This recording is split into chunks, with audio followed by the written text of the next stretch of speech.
Thank you. Thank you very much. Yeah, so in 1969, we put a man on the moon. It's a big deal, I get it. But you know what really blows my mind? All the orbiters and Voyagers up there in space flying around for decades. Yeah, the ISS. It's been flying for 18 years nonstop. I used to think that was a lot. Then I found out about Voyager 1.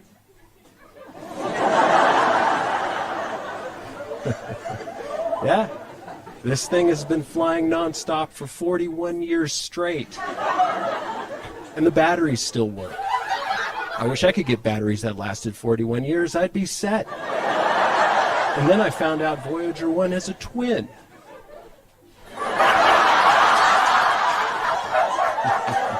Yeah, Voyager 2. It was launched 17 days before Voyager 1. Mandela effect. Yeah, it could be. Oh, and the results are in from the distant asteroids Bennu and Ryugu. Yeah, it was a bust. I knew it would be. I could have told him that from the beginning. Look at these things. They thought there was lots of carbon and water. But anybody can tell they're just as dry as burnt charcoal. Turns out these asteroids are just bags of rubble, barely held together by gravity. A total waste of time. Maybe we should just stick with the moon. We've gone there a lot in the past. And plus, in July this year, it's the big 50-year anniversary of Apollo 11. The first man on the moon. Yeah. But guess what I found out?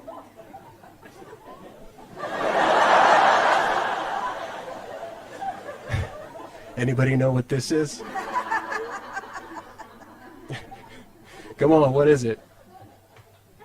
Depth charge. Yeah, it looks like one. But this thing is the first Russian driverless moon probe called Luna 2. They crashed it into the moon way back in 1959. Yeah, they ditched it just east of Mare Imbrium, near the craters Aristides, Archimedes, and Autolycus. But then, after we got wind of that, we had to do something. So in 1962 through 1964, we crashed Rangers 4, 6, and 7 into the moon. Well, that really pissed off the Russians, so they hit back and crashed Luna 5, 7, and 8. Man, it sounds crazy, but it's true. Yeah, the first driverless Russian moon probe to reach the surface of the moon. Yeah, the Russians won that race. Well, that made us crazy. So we crashed Rangers 8 and 9. And then finally the Russians said, "Screw you." Yeah, and landed Luna 9 on the surface of the moon in 1966. Sex toy. Yeah. They really screwed us with this. Come on, we can't take that. It's too big. Yeah, that's what she said. Oh, but now the pressure is on. So we built a lander to smoke this Russian sex toy. And we sunk everything we had into it. Check it out. Yeah. It's called Surveyor 1. And on June 2nd, 1966, we landed this amazing machine on the moon. And got even with the Russians. But then the Russians punched back, landing Luna 13. We countered, peppering with Surveyors 2, 3, 4, 5, 6, and 7. And Orbiters 1, 2, 3, and 4, and 5. Landing some, crashing the others. And finally, after this 10-year brawl, the knockout blow.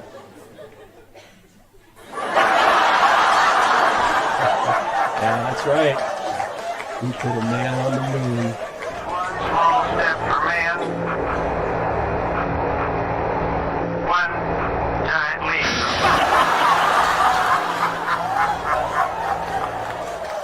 Yeah, so I heard NASA is accelerating plans to return Americans to the moon, but this time to stay for good.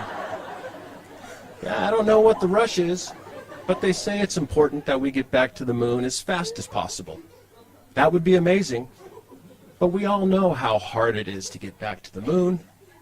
We go back in a nanosecond. Yeah, but we lost the directions. That's right. In 5 years, though, we're going back.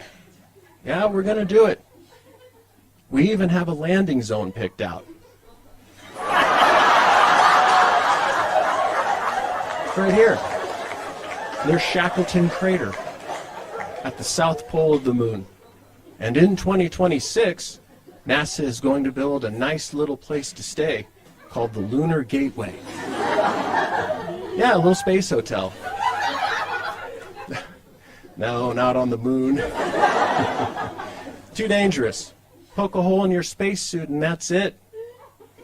So they're going to build this little space station hotel where it's easy to build a space station hotel. Right here, in the moon's orbit. Yeah, it makes the most sense. All the building materials are weightless and easy to handle. The perfect location, too. Check out that view.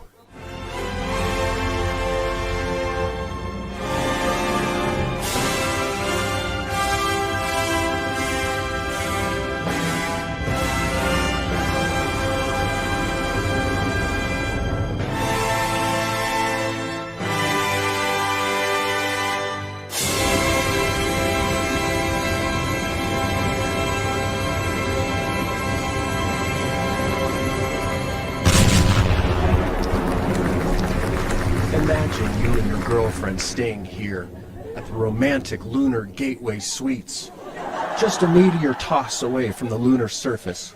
Heck, in the same day, you could go to the moon, do a little sightseeing, check out some craters, and by dinner time, you're back in your luxurious Lunar Gateway Suite, soaking in a hot tub, drinking champagne, and watching the Earth rise. Transportation is provided by the new NASA Lunar Lander limo. Pretty sweet, huh?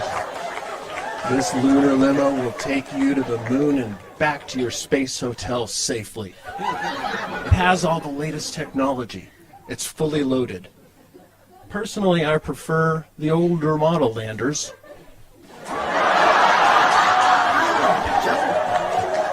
Right, a 60s classic. A real workhorse, and completely manual. No fancy software that can get hacked, none of that.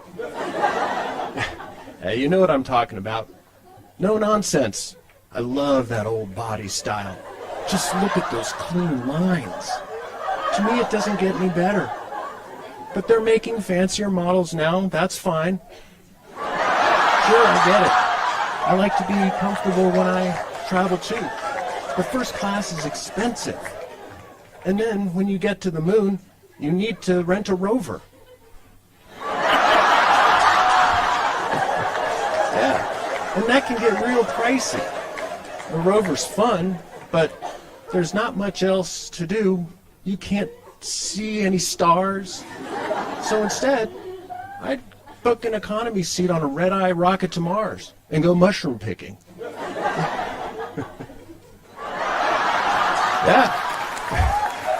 Yeah, they've got shrooms growing on Mars. Yes, they do.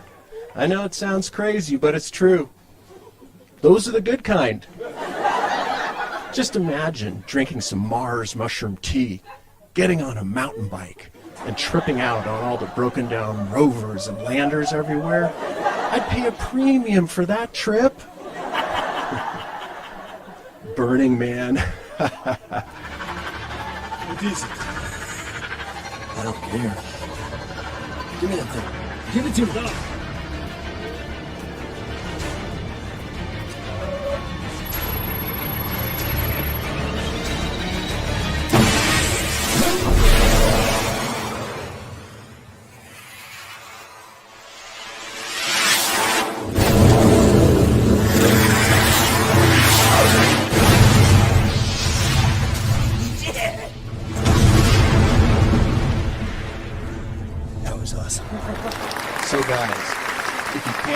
Take a girl into orbit? I understand. It's expensive. But there is a solution. Give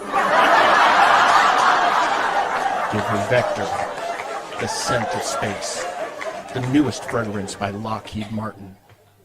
Drive her wild with its deep metallic bass, balanced by a subtle yet seductive fiery undertone that burns off clean like a chemtrail in the atmosphere.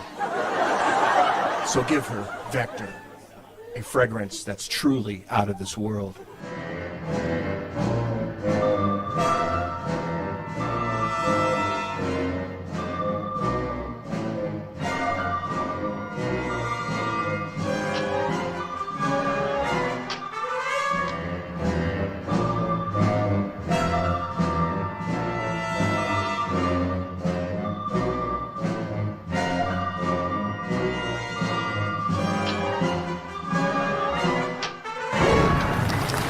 So I heard the astronauts on the ISS are getting some new spacesuits. I know that doesn't sound like a big deal until I found out the ones that they were using up there are 40 years old. Yeah, it sounds crazy, but it's true. I had no idea space work suits could last that long. My Carhartt work pants are only a couple of years old, and they're totally worn out. Holes in the knees, torn pockets, they're trashed. I wish I could get a pair of work pants that lasted 40 years. I'd be set.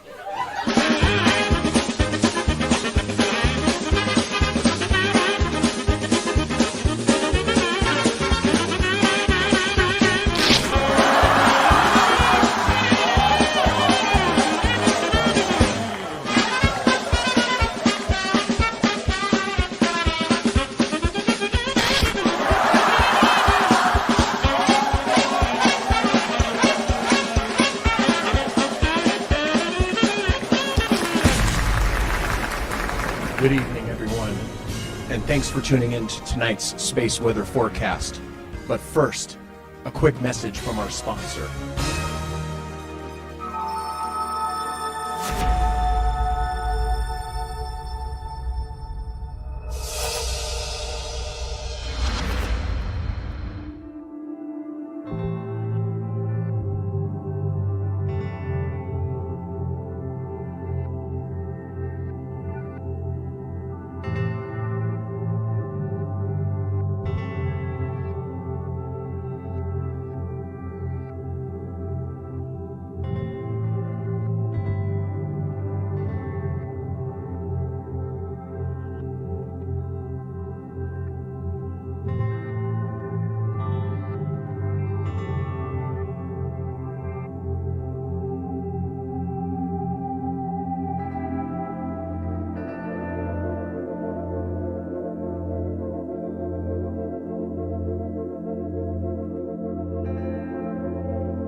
Tonight, geomagnetic unrest for the next 2 days. Earth will pass through a minor stream of solar wind flowing from a southern hole in the sun's atmosphere. Here's the sun. Over there, a coronal hole. The powerful solar wind shoots out, and we catch a solar breeze. Good name for a drink. Yeah, it sounds like a good one. But later tonight, Arctic sky watchers are in for a real treat. The beautiful aurora will be dancing around the pole tonight. No cover charge and complimentary solar breeze all night. Come on, you're guaranteed a good time.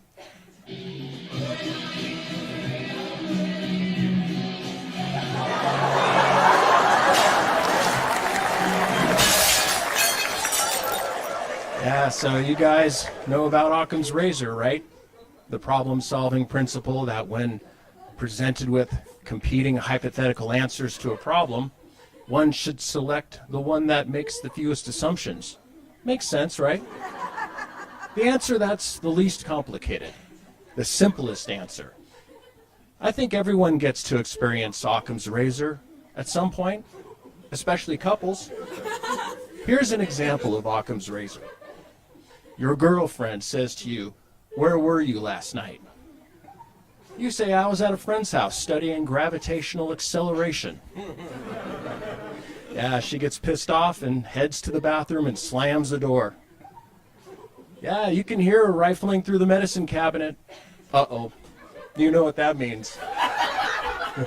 Then the bathroom door opens and she's walking towards you with one hand behind her back. Yeah, that's right. Now you're scared because you know what she has back there. And she asks you again, "Where were you last night?" And you say, "Look, I was studying gravitational acceleration, honest."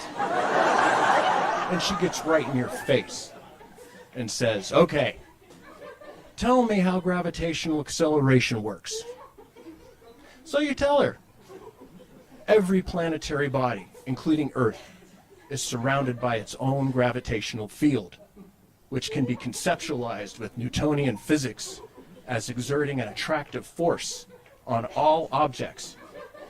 And she says, "Oh, she was an attractive force, huh?" And you say, "No, no, no. Assuming a spherically symmetrical planet, the strength of this field at any given point above the surface is proportional to the planetary body's mass, and inversely proportional to the square of the distance from the center of the body." Your girlfriend says, "Center of whose body?" Whoops. Now you gotta lay it on thick, right? So you say, "The strength of the gravitational field is numerically equal to the acceleration of objects under its influence." Then she says, "Oh, you're under the influence."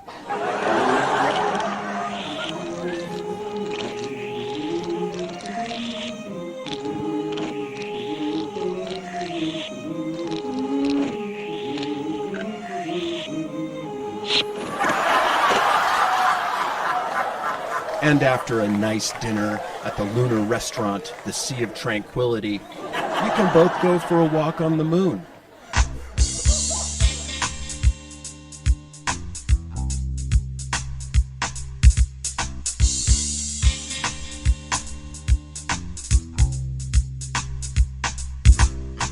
Show me how to wear these. Walking on the moon. Want to look real cool now. Walking on the moon. Don't want you to tease me. Walking on the moon. Show me how to wear these. Walking on the moon. So, miss it. I'm thinking my days away. No way. And if the surprise happened, some say tomorrow's another day. And you say I may as well play.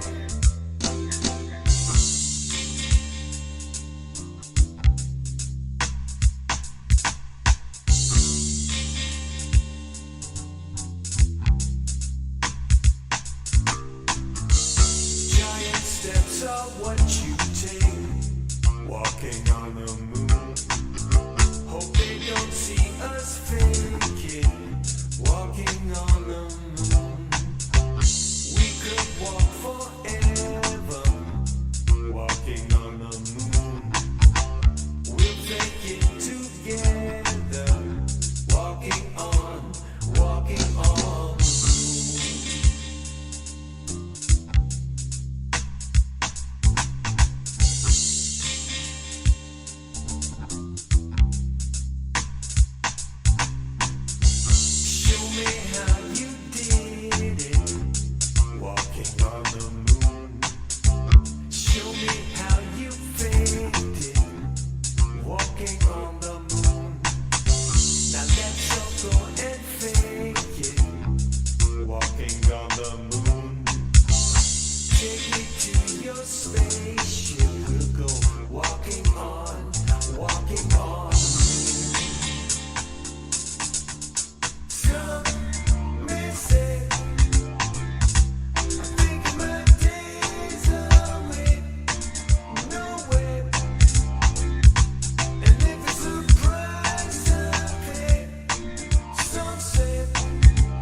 while others say just half.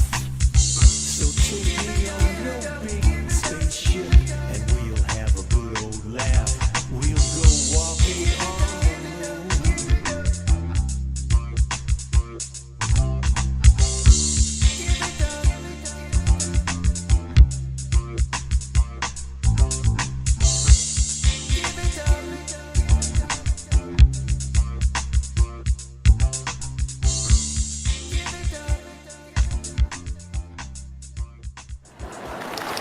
All right. You guys have been great. Thank you. Thank you so much. Thank you. Good night.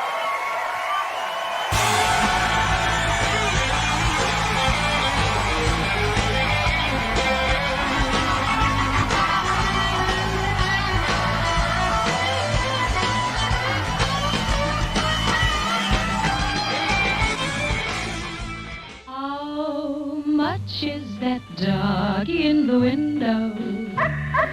The one with the waggly tail.